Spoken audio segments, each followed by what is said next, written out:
ตัวมาแล้วนี่ภาษีหุ่นไม้เล็กสายเอชัยนำโดยโรงเรียนบ้านไม้เล่าไรนิดโครงการบ้านลุ้นจตุรพิมานไอ้หุ่นไม้ที่สองไม้ที่สองไม้ที่สองส่งไปแล้วเอา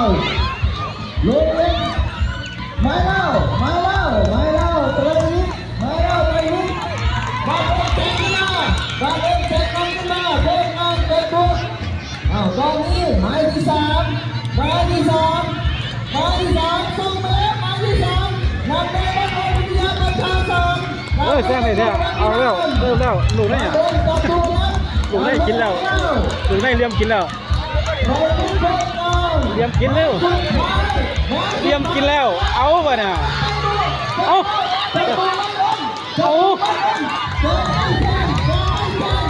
แซงมาได้หรอหานเลยเหรอ